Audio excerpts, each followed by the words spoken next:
Hi, my beautiful Capricorn, and welcome to Floral Tarot Reader. How you guys are doing? Thank you so much. जिसने भी मेरे channel को subscribe किया, it really means a lot. मैं personal reading भी offer करती हूँ. आप डिस्क्रिप्शन बॉक्स और कमेंट सेक्शन चेक कर सकते हो. मेरा WhatsApp link and number mentioned है. व्हाट्सएप लिंक पे क्लिक करिए, हाई भेजिए और अपनी पर्सनल रीडिंग बुक कराइए at very minimum fees. Okay Capricorn, ये है आपकी love life reading, no contact situation May month की फाइनली. सो अगर आप दोनों के बीच में बातचीत नहीं हो रही, इश्यूज है या फिर आप लोग को जनरली एनर्जीज चेक करनी है, आप ये वीडियो देख सकते हो. So let's just get started with your reading. आप अपने पर्सन को अपने दिल और दिमाग में रखिए और ये रीडिंग देखना स्टार्ट कर दीजिए. Okay, let's check. Angels, higher beings and ancestors, love life for Capricorn in the month of May 2026, no contact situation. Let's cut the deck.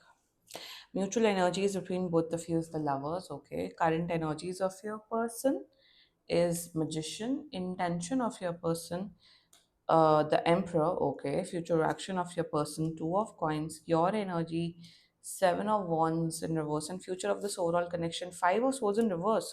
Bottom of the deck is four of cups. Okay, quite mixed energies, Capricorn.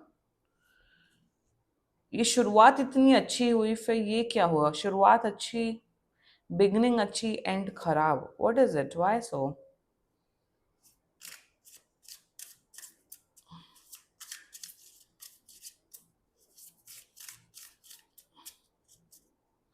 बस एक इन तीनों की एक energy निकालनी है, that's it.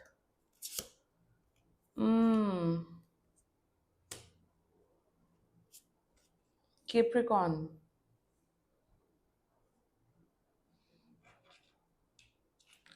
Capricorn zodiac sign बता देती हूँ आपको. आपके पर्सन का zodiac sign very strongly Gemini, Libra, Leo, Aries, Leo, Sagittarius and Taurus. बाकी आपका पर्सन जिस भी जोडियाक साइन का हो, आप तब भी ये वीडियो देख सकते हो.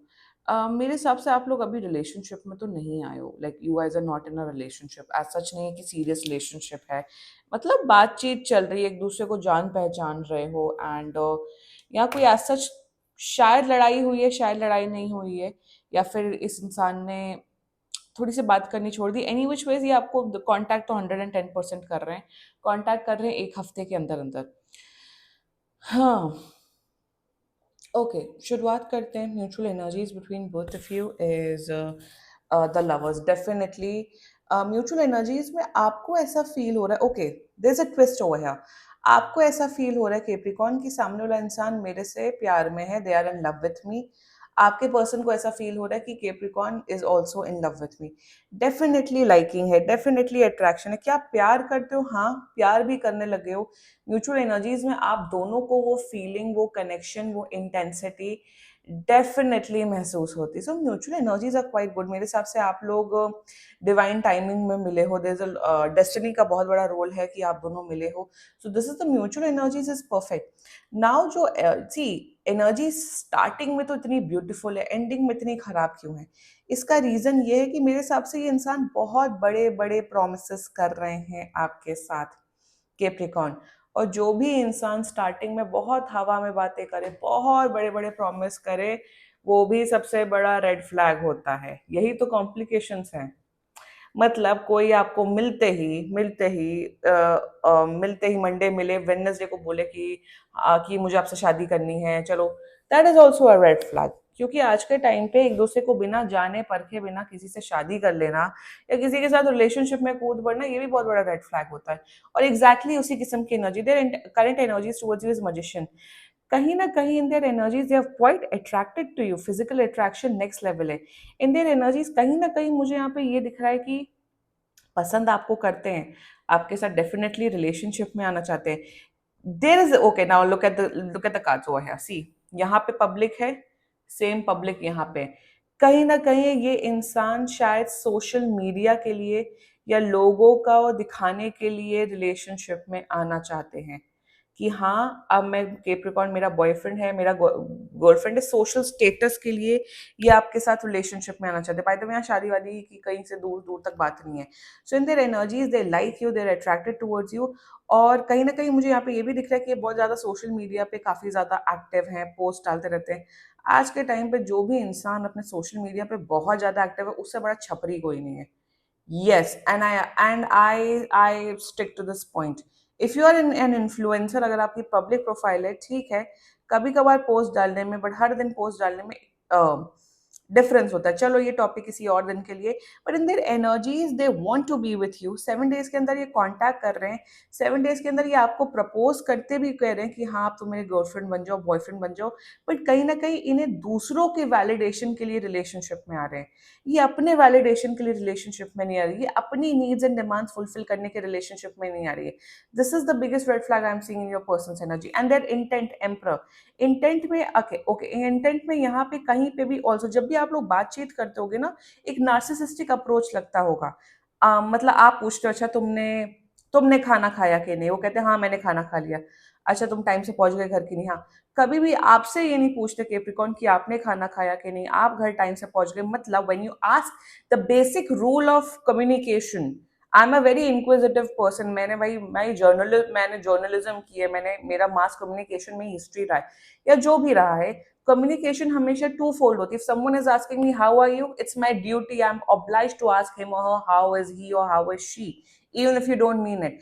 And especially if you are building a love, अगर आप एक रिलेशनशिप, एक गर्लफ्रेंड बॉयफ्रेंड बिल्ड कर रहे हो, तो अगर कोई आपसे क्वेश्चन पूछ रहा, आप भी उससे क्वेश्चन पूछोगे ना, इसका मतलब यह है कि आप इंटरेस्टेड नहीं उसकी लाइफ में।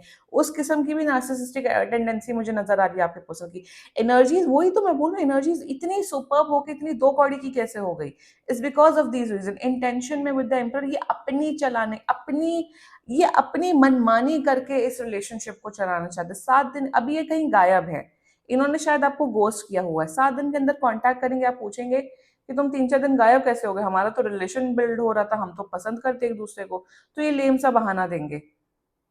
ये इंसान आपको एक महीने के अंदर प्रपोज करते हुए दिख रहा है, बट मेरे हिसाब से I will be very honest with you Capricorn, अगर आप इस इंसान को पसंद करते हो, अपना टाइम लो। एटलीस्ट कम से कम 1-1.5 से 2 महीने और लो, मतलब 6 से 8 हफ्ते और लो। फिर डिसाइड करो whether you want to come into a relationship with this person or not. Overall package बहुत बढ़िया है इस इंसान का, दिखने में अच्छे हैं, सोशल हैं, फ्रेंड्स हैं, जॉब अच्छी है, करियर अच्छा है, but something is very fishy over here. The future action 2 of coins, यहाँ ये इंसान कमिटमेंट देते हुए नहीं दिख रहा है। 1, अगर आप दोनों के बीच में एज डिफरेंस ह्यूज है, 10 साल का, 7 साल का, 12 साल का, मेरे हिसाब से 5 साल से ऊपर अगर किसी का अगर 6 साल एंड अबव से एज डिफरेंस है, वो ह्यूज एज डिफरेंस माना जाता है। तो ये इंसान आपको कभी भी फ्यूचर नहीं प्रोवाइड करेंगे। फ्यूचर एक्शन में आपकी नीड्स, आपकी डिमांड से इंसान नहीं फुलफिल करते हुए दिख रहे हैं, ये अपने अकॉर्डिंग रिश्ता चला रहे हैं। उस किस्म की यहाँ नार्सिसिस्टिक टेंडेंसीज दिख रही है Capricorn. I am not saying कि वो हटा दो, ब्लॉक कर दो, आप थोड़ा समझो समझो अगर आप इस रीडिंग से रेजोनेट करो। Let's talk about your energy. कहीं ना कहीं 7 ऑफ वंस में आपका गट फीलिंग आपको बोल रहा है ये इंसान सही नहीं है। Also secondly, if you are a girl watching this video Capricorn, आपको ऐसा फील हो रहा है अंदर से कि मैं एक महिला होके, मैं एक लड़की होके ज्यादा एफर्ट डाल रही हूँ, मतलब you are the one who is texting them first. आप ज्यादा प्लान बनाते हो मिलने का, आप ज्यादा एफर्ट डाल रहे हो। आपको ऐसा लग रहा है कि जब मैं पूछती हूँ तुमसे कि तुम्हारा फेवरेट कलर क्या है, तुम्हारा फेवरेट फूड क्या है, यही सब तो क्वेश्चंस होते हैं, और कौन से क्वेश्चंस होते हैं? तो ये आपका कुछ भी फेवरेट चीजें जानने में इंटरेस्टेड नहीं, क्यों? बिकॉज ये नार्सिसिस्ट। कहीं ना कहीं, एंड इफ लाइक अगर आप दोनों, आपका जेंडर कुछ भी है केप्रिकॉन, आपको कहीं ना कहीं ऐसा लग रहा है कि ओवरऑल तो सही है। आप जब एक सिंपल रूल मैं आपको बता देती हूँ Capricorn, when you are in love with your, when you like someone ना, जहाँ पे कहीं पे भी वो म्यूचुअल एनर्जीज फॉर्म होती है, वहां ज्यादा दिमाग नहीं लगाना पड़ता है। जब दिल कनेक्टेड होते हैं ना, तो दिल कनेक्शन से ही एक ब्यूटीफुल रिलेशनशिप कनेक्शन बनता है। हाँ, बाद में प्रॉब्लम आती है, वो अलग बातें होती है, वो अलग ही इशू होता है। बट आपको, अगर आपको एंजाइटी हो रही है, आपको दिमाग लगाना पड़ रहा है, आपको सामने वाले का बिहेवियर डिकोड करना पड़ रहा है, then that's not the right person for you Capricorn. देख लो, समझ लो, मेरे हिसाब से रिलेशनशिप में जंप इन मत कर जाना। और अगर ये सोशल मीडिया के भूखे, वैलिडेशन के भूखे, दूसरों को दिखाना, ये सहेली, वो दोस्त, ये दूर हो जाओ। क्योंकि future of this overall connection terrible, 5 of swords. यहाँ धोखा दिख रहा है, यहाँ सैडनेस दिख रही है। और धोखा किसको मिलेगा? आपको मिलेगा। सैडनेस किसको मिलेगी? आपको मिलेगी। मतलब यहाँ पे ऐसा ऐसा दिख रहा है, I will be very honest, 1 डेढ़ महीने बहुत अच्छा चलेगा रिलेशनशिप, उसके बाद इनका असली रंग दिखेगा, जो ये फसाड है वो दिखेगा, आपको लगेगा कि तुम मेरी वैल्यू नहीं करते, तुम मेरा प्यार नहीं करते, and at the end of the day ये चीट कर देंगे, धोखा दे देंगे और रिश्ते को खराब कर देंगे। आई थिंक दिस पर्सन जो ये बोलते हैं ना हम हाई वैल्यू मैन हैं, हम हाई वैल्यू वुमेन है, ऐसा कुछ भी मुझे नहीं दिख रहा है। केप्रिकॉन थोड़ा समझ जाओ, अगर सब बहुत बढ़िया बैठ जाता है भले ही रिलेशनशिप में आ जाओ, बहुत ही अच्छी बात है, बट देख लो समझ लो and then only come into a relationship, then only commit. एकदम से मंडे मिले वेडनेसडे को रिलेशनशिप में आ गए, ये भी बहुत बड़ा रेड फ्लैग होता है। एक दूसरे को जानो first of all as friends and then commit. 1 महीने के बाद ही कमिटमेंट किया करो, उससे पहले कभी किसी को कमिटमेंट नहीं। 1 महीने का रूल हमेशा सेट कर लो, और कोई आपको प्रेशर करे नहीं अभी कमिटमेंट में हो, without without even knowing you, without even knowing your life, red flags होते हैं, ठीक है Capricorn. This was your reading, claim करो ये reading if you want to, and बाकी सीरियसली कोई भी इशू हो पर्सनल रीडिंग बुक कराइए, क्योंकि ये बहुत जनरल रीडिंग होती है। And if you like my video so please like comment share and subscribe to floral tarot reader. Bye bye.